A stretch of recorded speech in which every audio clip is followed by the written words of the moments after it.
மலிவான நாட்டு சர்க்கரையில தான் மண் தூசி இருக்கும். இது குலாஸ் நாட்டு சர்க்கரை 100% சுத்தமானது. Karthipuram, South India's biggest 200 acres township in Coimbatore. Premium commercial and residential plots. Summer வந்தாச்சு, எங்க கிட்ட விட்டுருங்க, நாங்க பாத்துக்கிறோம். GT Holidays, South India's #1 travel brand. குலதெய்வம் குலதெய்வம் குலதெய்வம்னு ஏன் பேசுறேன்னா, மிகப்பெரிய விஷயம் ஒன்று இருந்தா போதும், எல்லா பிரச்சனைக்கும் ஒட்டுமொத்த தீர்வு அது. ஆனால் பிடிமண்ணை எல்லாரும் வீட்டுக்கு கொண்டு வர்றது முறையா? இல்லை, இந்த குலதெய்வத்துக்கு அப்படி பார்க்க வேண்டியதில்லை. உங்களை பற்றி நிலையை அவங்களுக்கு தெரியும். முதல்ல உங்களை காப்பாற்றுறதை தான் கொண்டு வரீங்க. இப்போ நீங்கள் இருக்கிற விஷயங்களும் இதுக்கு முன்னாடி பண்ண விஷயங்களும் அடுத்து நடக்க போகிற எல்லா விஷயமே தெரியும். உங்கள் குலதெய்வத்துடைய ஒரு பிடி மண் எடுத்துருப்பாங்க, அது கவசம் மாதிரி நின்று காப்பாற்றும். ஆனால் இதில் சின்ன நெருக்கடியான விஷயம் என்ன தெரியுங்களா, ஒரு தலைமுறை குலதெய்வம் தெரியாமையே போயிடும். எவ்வளோ முயற்சி பண்ணாலும் அவங்களுடைய ஒரு சில கர்மா விடாது. அந்த ஜென்மத்தில் அவங்களுக்கு குலதெய்வம் தெரியாமல் போயிடும். இந்த பூஜையை செய்யுங்க, உங்கள் வீட்டுக்குள்ளே குலதெய்வம் வரும். அது கற்றுத்தரத்துக்கு நாங்கள் ரெடியாக இருக்கிறோம். பயன்படுத்துறதுக்கு யாராக இருந்தாலும் பயன்படுத்திக்கலாம். அப்போ அவங்களுக்கு கண்டிப்பாக உணர்வு வந்துடும், எந்த குலதெய்வம்ன்றது அவங்களுக்கு 100% தெரிஞ்சிடும். இருந்தாலும் அவன் மைண்டுக்குள்ளே அந்த குலதெய்வ விஷயத்தை கான்செப்டை பூத்திட்டுன்னு வச்சுங்களேன், அவன் அந்த ஒற்றை தெய்வத்தை அவன் பிடிச்சிட்டான்னு வச்சுங்களேன், வாழ்க்கையில் எல்லா வளங்களும் அவனை தேடி வரப்போகுது. அவனுடைய பிரார்த்தனை ரொம்ப ஈஸியாக டக்கு டக்கு டக்குன்னு ஃபைல் ப்ராசஸ் ஆகிற மாதிரி மேலிடத்துக்கு போய் ஃபைல் சேர்ந்துச்சுன்னா, பழனிமலை முருகனை குலதெய்வம் அப்படிம்பாங்க. இல்லை, முருகப்பெருமான் ஒரு அவதாரத்தில் வருவார், ஒரு இடத்துல வருவார். முருகப்பெருமான் ஒரே இடத்துல குலதெய்வமாக வருவார். ஒரு பழனி முருகர் கிடையாது, வேற ஒரு முருகர் வருவார். சுவாமி, இப்போ குலதெய்வத்தை வீட்டுக்கு வர வைக்க முடியுமா? இப்போது நம்ம ஒரு பூஜை பண்ணுறோம் அப்படிங்கிறப்ப எங்கேயோ நம்மளுடைய சொந்த பூமியில் சொந்த மண்ணில் இருக்கக்கூடிய தெய்வத்தை இங்கே இப்போ நகரத்தில் வாழ்ந்துக்கிட்டு இருப்போம், கொண்டு வர முடியுமா வீட்டுக்கு? 100% கொண்டு வர முடியும். வழக்கமாக எல்லாருக்கும் கொஞ்சம் பூஜை முறை தான், கொஞ்சம் வித்தியாசமாக ஒரு சில விஷயம், சின்ன சின்ன விஷயம் பண்ணணும். கண்டிப்பாக கொண்டு வரலாம். நம்ம முன்னோர்கள்லாம் செயல்படுத்தியிருந்தாங்க. நிறைய வீட்டிலலாம் வழிபாடு உண்டு. தலைவாசல் சொல்லுவோம் இல்லையா, வாசப்படிலாம் குலதெய்வம் வாசம் செய்யும், அங்கே தான் நிற்கும். அதெல்லாம் நமக்கு மஞ்சள் வச்சு குங்குமம் வச்சு எப்போவுமே பராமரிப்போம். வாஸ்து பகவான் வாஸ்து தேவர்கள் இருக்காங்கல்ல, அவங்களும் அந்த இடத்துல இருப்பாங்க. தலைவாசல் ஒரு குடும்பத்துக்கு மிக முக்கியமான பங்களிப்புன்றதால தான் அந்த காலத்தில் என்ன பண்ணுங்க, ஒன்று கண்டிப்பாக தேக்கு மரத்தில் செஞ்சுருப்பாங்க. கண்டிப்பாக மேலே லட்சுமி படம் இருக்கும். எல்லாமே சிஸ்டமேட்டிக்காக அந்த காலத்தை வச்சுருந்தாங்க. அந்த இடத்துக்கு அவ்வளோ இம்பார்ட்டன்ட் கொடுப்பாங்க. ஏன்னா குலதெய்வம் வாசம் செய்யக்கூடாது, தலைவாசல் நிலைவாசலில் தான் வாசம் செய்யும். ஒரு சில பூஜை முறைகளால் கண்டிப்பாக உங்கள் வீட்டுகளில் குலதெய்வத்தை வர வைக்கலாம். பெரிய விஷயம்லாம் அப்படிலாம் ஒன்றும் கிடையாது. நம்பிக்கையோடு நீங்கள் இப்போ எங்கள்கிட்ட அந்த மாதிரி நிறைய மெத்தட் இருக்குது. எங்கள் முன்னோர்கள் சித்தர்களும் ஞானிகளும் ரொம்ப எளிமையாக அதை வச்சு கொடுத்துட்டு போயிருக்காங்க. ஐயா, குலதெய்வத்தை எப்படி உங்கள் வீட்டுக்குள்ள வர வைக்கலாம், அவருடைய சிம்டம்ஸ் எப்படி தெரியும், எவ்வளோ நாள் அந்த அனுபவத்தை நீங்கள் பார்க்கலாம் அப்படின்ற விவரத்தை எல்லாமே ஒளிவு மறைவில்லாமல் கொடுத்துருக்காங்க. நிறைய இடத்துல நிறைய மெத்தட் உண்டு. ஒவ்வொரு இடத்துலையும் ஒரு சில முறைகள் உண்டு.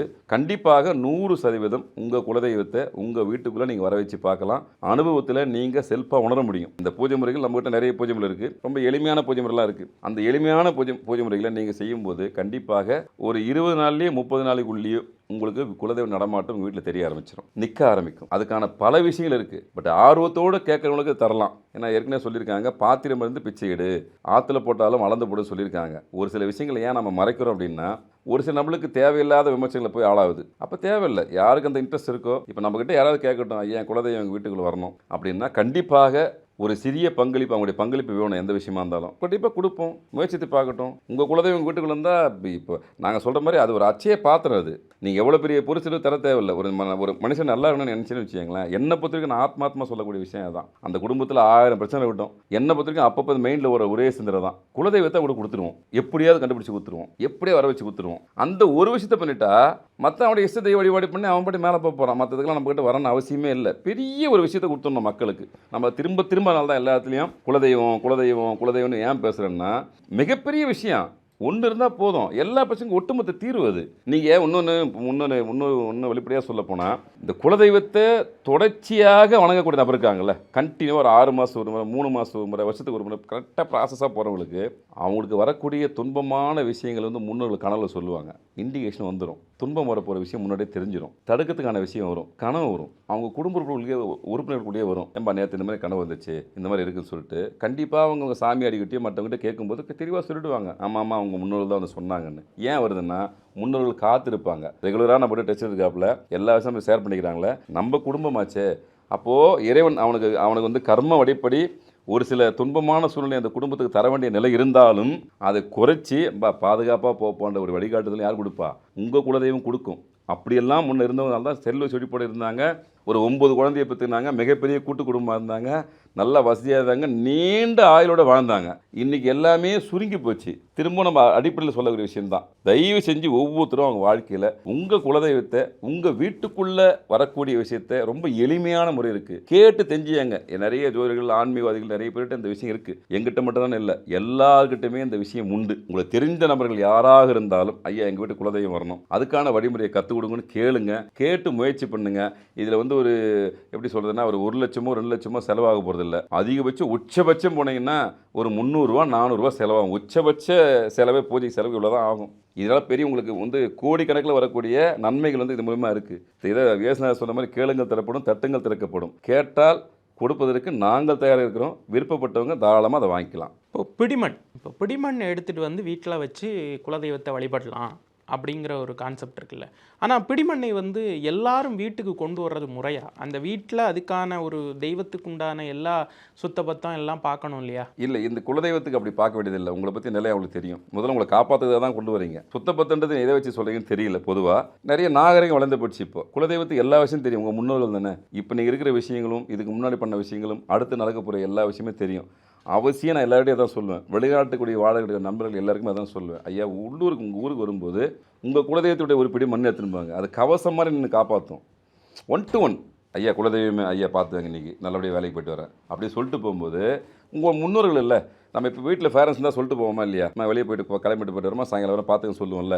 இதே மாதிரி தான் நீங்கள் முன்னோட்டியும் நடந்துக்கணும். யார்கிட்ட? பித்ருக்கள், இவங்க நமது குலதெய்வம். அப்போ அந்த பிடிமண் உங்களை காப்பாற்றோம்னா நிச்சயமாக காப்பாற்றும். ஒரு சின்ன பிடிமண் ஒரு மஞ்சள் துணியில் போட்டு உங்கள் நிலவாசலை கட்டி பார்த்தீங்கன்னா உண்மையிலே ஒரு நல்ல வைப்ரேஷன் தான். முதல்ல காவல் தெய்வம், அது பேரே காவல் தெய்வம் தான். உங்கள் குடும்பத்தை வந்து காக்கும். எதிர்மறை சக்தியில் நீங்கள் வந்து அந்த காலத்திலலாம் பார்த்தீங்கன்னா யாராக இருந்தாலும் எந்த வீடாக இருந்தாலும் அது எந்த இடமா இருந்தாலும் வீட்டுக்குள்ளே வரும்போது காலக்கழுவி தான் உள்ளே வருவாங்க. துண்டு கண்டிப்பாக போட்டிருப்பாங்க. எல்லா விஷயமே சிஸ்டமேட்டிக் கொடை வச்சு நிற்பாங்க. எல்லாத்துக்குமே ஒரு காரணம் உண்டு. ஆனால் இன்றைக்கி எல்லாமே மாறி போச்சு.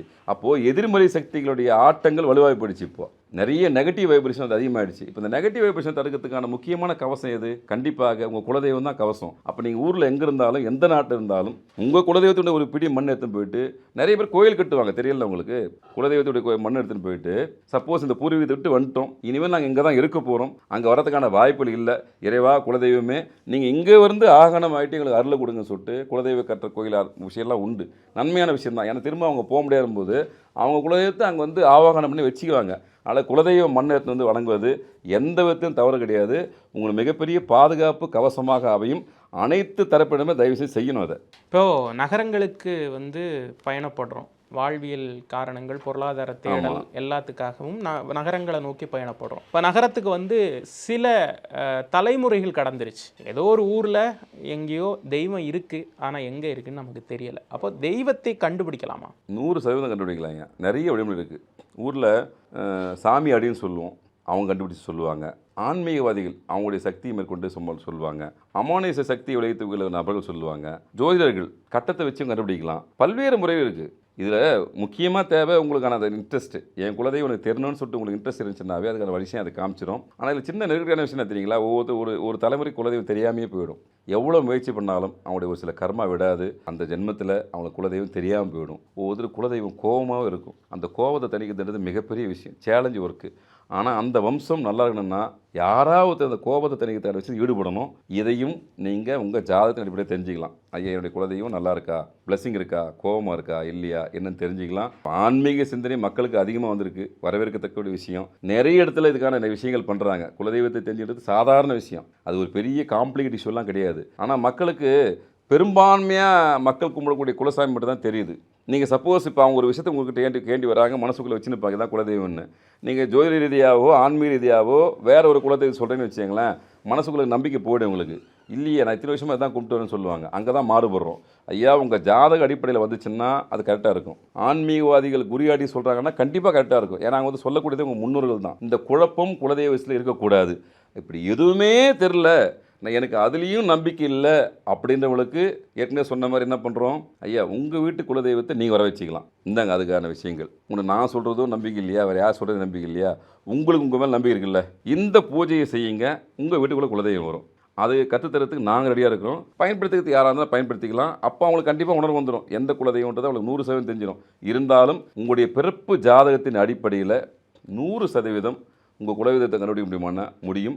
நம்பிக்கையோடு அணுகினால் அதுக்கான நல்ல விஷயம் கிடைத்தே தீரும். இப்போ ஜோதிட முறையில் வந்து ஒருத்தரோட குலதெய்வத்தை வந்து கண்டுபிடிக்கும் போது என்ன மாதிரியான சொல்யூஷன்ஸ் கொடுப்பீங்க? ஏன்னா வந்து ஒரு குலதெய்வத்தை கண்டுபிடிக்கிறதுங்கிறப்ப அந்த கரெக்டாக அந்த ஊர் இந்த இடத்துல அப்படி நிச்சயமாக அந்த அமைப்பை சொல்ல முடியும். அதனால் இல்லைன்னு சொல்ல முடியாது. அமைப்பை சொல்லலாம். அது எங்கே ஐயா நீர்நிலை பக்கத்தில் இருக்கா, இல்லை சுடுகாடு பக்கத்தில் இருக்கா, இல்லை மருத்துவமனை பக்கத்தில் இருக்கா, ஒரு அரசு பள்ளி பக்கத்தில் இருக்கா, ஊருடைய எல்லை பகுதி இருக்கா, நடுப்பகுதி இருக்கா, வெட்ட வழியில் இருக்கா, அது குதிரை வச்சுக்குதா, கத்தி வச்சுருக்குதா, எந்த மாதிரி செய்வோம், அது அசைவ சாமியா, வெட்ட வழி சாமியா, அது அசைவப்படைகளா, சைவப்படைகளா, ஒரு தெய்வம் இருக்கா, 2 தெய்வம் இருக்கா, நிச்சயமாக சொல்ல முடியும். பட் வந்து வீட்டில் வந்து ஆண்களுடைய ஜாதகம் தான் பிரதானமாக வேணும். ஆனால் ஆண் ஜாதகத்தை வச்சு தான் குலதெய்வத்தை முழுமையாக எடுக்க முடியும். அதனால் வீட்டில் பெரியவங்க ஜாதகம், சப்போஸ் யாராவது எனக்கு குலதெய்வம் தெரியலன்னு சொல்கிற நபர்கள் அவங்களுடைய ஆண் வாரிசு யாரோ அவங்களுடைய ஜாதகத்தை வச்சு துல்லியமாக கணிக்கலாம். அதில் மாற்றம் கிடையாது. நிச்சயமாக குறிப்பிட்டு சொல்லலாம். ஊரை விட்டுருங்க. இப்போ பொதுவாகவே பூர்வீகம் உங்களுடைய அப்பா தாத்தா வாழ்ந்த ஊர் தான். அதில் மாறுபட்ட கருத்து இருக்காது. எந்த ஊராக இருந்தாலும் உங்கள் தாத்தா வாழ்ந்த ஊரை அடையாளப்படுத்திக்கலாம். அந்த அடையாளப்படுத்தி அந்த எல்லையை நிர்ணயிக்கலாம். ஐயா இத்தனை கிலோமீட்டர் இருக்கிறதுக்கு வாய்ப்பு இருக்குது, அது நீர்நிலை பக்கத்தில் இருக்கிறதுக்கு வாய்ப்பு இருக்குது அப்படின்னு ஸ்பெசிஃபிக்காக சொல்லும்போது நீங்கள் அதுக்கான முயற்சி எடுப்பு தேடணும். இது வரைக்கும் அந்த மாதிரி நிறைய பேர் கண்டுபிடிச்சி நிறைய உண்மையில் அற்புதமான விஷயம் நடந்திருக்கு. அந்த குலதெய்வத்துக்கு அவங்ககிட்ட போய் சேர்ந்த பின்னாடி அவங்க வாழ்க்கை முறையே மாறி போயிட்டு அவ்வளோ சந்தோஷப்பட்டிருக்காங்க. இப்போ அந்த சந்தோஷத்துடைய அடுத்த கட்டமாக தான் நம்ம இதை வந்து வைராக்கியமாக சுற்றுறோம். ஐயா எல்லாருக்கும் எதை கொடுக்குறோமோ இல்லையோ குலதெய்வத்தை கண்டுபிடிச்சி கொடுத்துருவோம். இந்த வச்சுக்கோன்னு சொல்லிட்டு அவன் மைண்டுக்குள்ளே அந்த குலதெய்வ விஷயத்தை கான்செப்டை புகுத்திட்டுன்னு வச்சுங்களேன், அவன் அந்த ஒற்றை தெய்வத்தை அவன் வந்து பிடிச்சிட்டான்னு வச்சுங்களேன், வாழ்க்கையில் எல்லா வளங்களும் அவனை தேடி வரப்போகுது. அவனுடைய பிரார்த்தனை ரொம்ப ஈஸியாக டக்குன்னு ஃபைல் ப்ராசஸ் ஆகிற மாதிரி மேலிடத்துக்கு போய் ஃபைல் சேர்ந்துச்சுன்னா, அவங்களுடைய பார்வைப்பட்டுச்சுன்னா இருக்கிற பிரச்சனை தன்னால் கிளியர் ஆக போகுது. அதனால் குலதெய்வம் ஒற்றை தெய்வம், அந்த ஒற்றை தெய்வத்தை பிடித்தால் வாழ்க்கையில் 100% உங்களுக்கு எல்லா நன்மையும் கிடைக்கும். அதை கண்டுபிடிப்பதற்கு நிறைய முறைகளில் எளிமையான முறைன்றது எனக்கு தெரிஞ்சு உங்கள் ஜாதகத்தை பார்த்து தெரிந்து கொள்வது ஒரு முக்கியமான விஷயம். கண்டிப்பாக கண்டுபிடிக்க முடியும். நிறைய பேர் சொல்லி கேட்டிருக்கோம். அவங்க சொல்கிறப்பெல்லாம் உண்மையிலேயே அப்படி தான் இருக்குமோன்னு முன்னாடியெல்லாம் நினச்சது உண்டு. ஆனால் உங்களுடைய பேட்டிகள், உங்களை மாதிரி பெரியவர்கள்லாம் பேட்டியெல்லாம் பார்க்குறப்ப ஒருவேளை அறியாமையில் இருக்காங்களோ அப்படிங்கிறது. என்ன அப்படின்னா நிறைய பேர் பழனிமலை முருகனை வந்து குலதெய்வம் அப்படிம்பாங்க, திருப்பதி பாலாஜியை குலதெய்வம் அப்படிம்பாங்க. அப்படி உண்மையிலேயே குலதெய்வமாக இல்லை முருகப்பெருமான் ஒரு அவதாரத்தில் வருவார், ஒரு இடத்துல வருவார். முருகப்பெருமான் ஒரே இடத்துல குலதெய்வமாக வருவார், ஒரு இடத்துக்கு மட்டும். பழனி முருகர் கிடையாது, வேற ஒரு முருகர் வருவார். முருகரில் ஒரு அம்சம் வரும். அதோடைய அடுத்த அம்சம் யாருன்னா வீரபத்திரர், அவருடைய தளபதி இருக்கார்ல, அவர் வருவார். வீரமகேந்திரன் ஒவ்வொரு ஊருக்கும் ஒவ்வொரு மாவட்டத்தில் ஒரு பேர் மாறுபடும். இப்போ இன்னும் சொல்லப்போனால் வட மாவட்டங்களில் ஐயனார்னு சொல்லுவோம், முனீஸ்வரன் சொல்லுவோம். அப்படியே கொஞ்சம் பண்ணி வச்சிங்க. மதுரை பக்கம் போனால் கருப்புசாமின்னு சொல்லுவோம். அப்புறம் கன்னியாகுமரி சைடு போனீங்கன்னா எசக்கியம்மான்னு சொல்லுவாங்க. அப்புறம் இவர் சுடலமடம் சாமின்னு சொல்லுவாங்க. ஹைகோர்ட் மகாராஜான்னு சொல்லுவாங்க. இவங்க எல்லாருமே யாருடைய அம்சம்? சிவபெருமானுடைய அம்சம், சிவன் அம்சம், ருத்ர அம்சங்கள், எல்லா தெய்வங்கள் காவல் தெய்வங்கள். நிச்சயமாக அவங்க ஒரே சக்தி தான். பெருமாள் வர முடியாது. பெருமாள் சிவன் எப்படி வர முடியும்? அவங்க பெருந்தெய்வங்கள், உலகத்தையே காக்கக்கூடிய தெய்வங்கள். இங்கே நேரம் ஒரு ஜென்ரேஷன் என்ன ஆகிப்போச்சுன்னா பெருமாள் தாங்க குலசாமி அப்படியே டிஃபால்ட்டாக விட்டுருவாங்க. திரும்ப நாங்கள் சொல்லுவோம், ஐயா இருக்கிறதுக்கு வாய்ப்பு இல்லையா? ஒரு சமூகத்துக்கு மட்டுமே அவர் தெய்வமாக வரதுக்கான வாய்ப்பு இல்லை. இஷ்ட தெய்வமாக கண்டிப்பாக உண்டு, அதில் மாறுபட்ட கருத்து கிடையாது. இஷ்ட தெய்வம் எவ்வளோ ஒன்றா வழிபடலாம். குலசாமின்றது வேற, உங்கள் முன்னோர்கள். எப்படி பெருமாள் உங்கள் முன்னோர்களாக வர முடியும்? எல்லாருமே இறைவனுடைய குழந்தை தான். அதுக்காக சிவனை விட்டுற முடியுமா? அப்புறம் ஒவ்வொரு தெய்வத்தை விட்டுற முடியுமா? எல்லா தெய்வங்களும் முக்கியம். ஆனால் சிவபெருமானும் பெருமாளும் அங்கே ஒரு சமூகத்துக்கு மட்டுமே குலதெய்வமாக வரதுக்கான வாய்ப்புகள் இல்லை. இப்போ முருகரை சொல்கிறப்ப எனக்கு வந்து ஞாபகம் வருது சேனை தலைவர் அப்படிங்கிற ஒரு சமூகம். அவங்க வந்து நம்ம சண்முகருடைய அபிஷேகம் எல்லாம் அவங்க தான் வந்து எப்படி பண்ணுறாங்க. பட் அவங்க வந்து மகேந்திர வீரபத்திரருடைய தலைமுறையாக அவங்க தங்களை இங்கேயும் வடமாவட்டத்தில் வீரபத்திர சாமி உண்டு. பட் நம்ம நிறைய பேர் காரணம் தெரியுதில்லை என்ன விஷயம் சொல்லிட்டு. ஒருடைய அம்சம் சிவனுடைய அம்சத்தில் முருகப்பெருமான சிவனுடைய அம்சம் தான். அதில் ஒரு பாட்டில் ஒரு குறிப்பிட்ட இடத்துல மட்டும் தான் முருகப்பெருமான் குலசாமியை வருவதை தவிர்த்து எல்லா இடத்துலையும் வரதுக்கு வாய்ப்புகள் இல்லை. சிவபெருமான் வர்றதுக்கு வாய்ப்புகள் இல்லை, பெருமாள் வர்றதுக்கு வாய்ப்புகள் இல்லை. தேடி கண்டுபிடிக்கலாங்க, பெரிய விஷயம் இல்லை. முதல்ல உங்களுக்கு ஆர்வம் வேணும். என்னுடைய குலசாமி எவ்வளோ கஷ்டப்படாமல் தெரிஞ்சுங்கன்னா 10 பேர்கிட்ட போய் பாருங்கள், தப்பு கிடையாது. நீங்கள் ஒத்தனையே போய் பார்க்க சொல்லலை, நம்மகிட்டே வாங்கப்பா இவிட வாங்கலாம் சொல்லலை. 10 இடத்த போய் தேடுங்க. நீங்கள் தேடுற விஷயம் அவன் காதில் விழுந்துச்சுன்னா எவ்வளோதான் கர்மா வந்தாலும் யோசிப்பாங்க, என் பையன் என்ன தேடுறான், என் புள்ள என்ன தேடுது, அவனுக்கு ஏதாவது ஒரு சொல்யூஷன் கொடுத்தான்னு சொல்லிட்டு யார் மூலியமாவோ எப்படியோ ஒரு வகையில் உங்களுக்கான ஒரு தேடலுக்கான விஷயம் கொடுத்துருவாங்க. நம்பிக்கை மிகப்பெரிய விஷயம். திரும்பவும் சொல்கிறேன், அவங்க வெளியாட்கள் கிடையாது. உங்கள் முன்னோர்கள், உங்கள் டிஎன்ஏ. நீங்கள் கூப்பிட்டா வருவாங்களான்னா நீங்கள் கூப்பிட்டா மட்டும்தான் வருவாங்க. ஏன்னா அந்த வேலையே உங்களுக்கான வேலை தான், அடுத்தவங்களுக்கு வேலை செய்ய அவங்க கிடையாது. உங்கள் தலைமுறையை காப்பாற்றுக்கு மட்டும்தான் அவங்க புண்ணிய ஆத்மாக்களாகி குலதெய்வமாக உங்கள் வம்சத்தை காப்பாற்ற உட்காந்துருக்காங்க. அப்போ நீங்கள் அவங்ககிட்ட கேள்வி வேறு யாருக்கு இப்போ கேட்க முடியும்? நம்பிக்கையோடு என்னுடைய குலசாமி தெரியணும் அப்படின்னு ட்ராவல் பண்ணுங்க.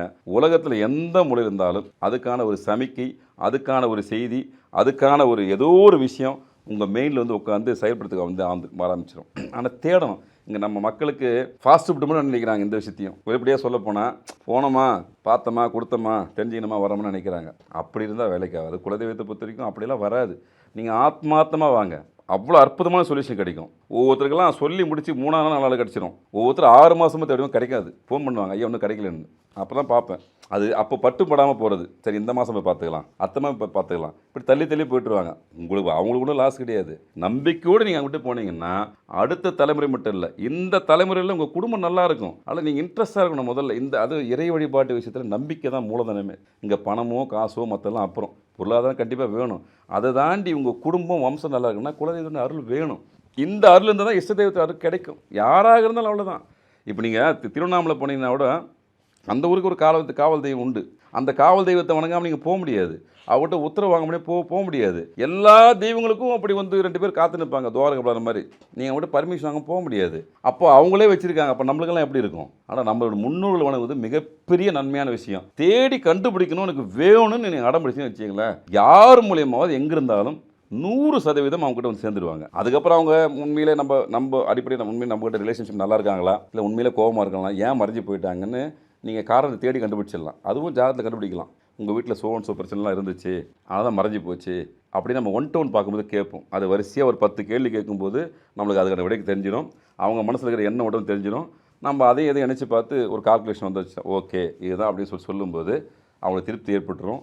ஆனால் அவங்களுக்கு நம்பிக்கை முதல்ல வேணும். நம்பிக்கையோடு அணுகினால் எங்ககிட்டன்னு இல்லை, யார்கிட்ட நீங்கள் போனாலும் உங்கள் ஜாதக அடிப்படையில் உங்கள் குலதெய்வத்தை எளிமையாகவே தெரிஞ்சுக்கலாம். ரொம்ப காம்ப்ளிகேட்லாம் ஒன்றும் கிடையாது. குலதெய்வ தேடல் இல்லை குலதெய்வ வழிபாடுகளுக்கெல்லாம் ஒரு வடிகாலாக இல்லை ஒரு மாற்று தெய்வமாக காமாட்சி அம்மனை சொல்கிறாங்களே. காமாட்சி அம்மனை போய் வழிபடுங்க அப்படியே பார்ப்பாங்க ஜோசியருக்காரங்க. காமாட்சி அம்மன் கோயிலுக்கு நீங்கள் போங்க. காமாட்சியும் சொல்லுவாங்க, சொரிமுத்து ஐயனாரை சொல்லுவாங்க, திருச்செந்தூர் முருகப்பெருமானை சொல்லுவாங்க. இதெல்லாம் டிஃபால்ட்டு. அங்காள பரமேஸ்வரர் சொல்லுவாங்க. ஏன் அவங்களெல்லாம் சொல்கிறாங்கன்னா காரணம் என்னென்னா, நீங்கள் அவங்கள உண்மையிலே வழிபடும்போது நீங்கள் திக்கு தெரியாமல் நின்று இருப்பீங்க. உங்களுக்கு சரியான வழிகாட்டில் அந்த தெய்வம் செய்யும். விஷயம் அதுதான். உங்களை வழிகாட்டுவாங்க.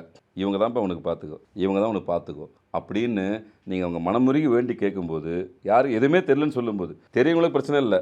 நான் தெரிஞ்ச எல்லாருக்குமே சொல்கிறேன், விட்டுறாதீங்கயா. நிறைய பேர் அலைகிறாங்க. உங்களுக்கு தெரிஞ்சால் பெரிய வரம். எல்லா வசதியும் காப்பாற்றக்கூடிய தெய்வம் குலதெய்வம். தெரிஞ்சும்போது வணங்குங்க. காமாட்சி அம்மன் வழிபாடு உண்மையிலே இருக்குது, இல்லைன்னு சொல்ல முடியாது. இப்போ நம்மளே பர்சனலாக ஒரு சிட்ட சொல்லும்போது தான் உனக்கு எதுவுமே தெரியல, இப்போ நம்ம சொல்லி அவன் கேட்கல, அதுலேயும் நம்பிக்கை இல்லைனா என்னை விட்டுடு, நேராக அங்காள பரமேஸ்வரர் போய் கேளு, கொடுப்பாங்க. அடுத்து சொரிமுத்து ஐயனார் பாபநாசர் இருக்கார், அவர் போய் கேள்வி கொடுப்பாங்க. அடுத்த நேரம் திருச்செந்தூர் முருகப்பெருமான்கிட்ட போ, ஏன்பா என் குலசாமி எது தயவுன்னு சொல்லு, இப்போ கேளு, மனமுருக வேண்டு. எப்படியோ ஒரு விதத்தில் உனக்கு யார் குலசாமி கண்டுபிடிச்சி கொடுத்துருவாங்க. நீ இந்த முறையே எனக்கு பிடிக்கலப்பா, எனக்கு ஜாதகமும் பார்க்க முடியல, எனக்கு குறி பார்க்க முடியல, எதுவுமே முடியல, எனக்கு இதெல்லாம் நம்பிக்கையும் அதிகமாக இல்லை, ஆனால் என் குலசாமியை தெரிஞ்சினேன்னா இந்த 3 வழி இருக்குது. அதை தாண்டி சுயமாகவே கற்றுத்தரோம். இந்தப்பா வச்சுக்கப்பா, உன் குலசாமி வீட்டுக்கு வர்றது வித்தியை நாங்கள் கற்றுத்தரோம், வச்சுக்கோ, சித்தர்களை கொடுத்துட்டு போயிருக்கிறான், பயன்படுத்து, நீயே அனுபவத்தை உணர்ந்துக்கன்னு சொல்கிறோம். இதை தாண்டி வேறு என்ன தான் பண்ண முடியும்? இவ்வளோ தான் அதிகபட்ச விஷயம். கொடுப்பதற்கு இங்கே எல்லாருமே தயாராக இருக்காங்க. இங்கே வாங்கக்கூடிய நபர் நம்பிக்கையோடு வந்தால் அவர் பெறக்கூடிய பலன் 100 மடங்கு அதிகமாக இருக்கும். அந்த பலனை வாங்குவதும் வாங்காததும் அவருடைய செயல்பாட்டில் தான் இருக்குது. எங்களை போன்ற நபர்கிட்ட இல்லை. நிறைய விஷயங்கள் குலதெய்வம் குறித்து பகிர்ந்துக்கிட்டீங்க. ரொம்ப நன்றி. நன்றி. மலிவான நாட்டு சர்க்கரையில தான் மண் தூசி இருக்கும். இது குலாஸ் நாட்டு சர்க்கரை 100% சுத்தமானது. கார்த்திபுரம், South India's biggest 200 acres township in Coimbatore. Premium commercial and residential plots. Summer வந்தாச்சு, எங்க கிட்ட விட்டுருங்க, நாங்க பாத்துக்கிறோம். GT Holidays, South India's #1 travel brand.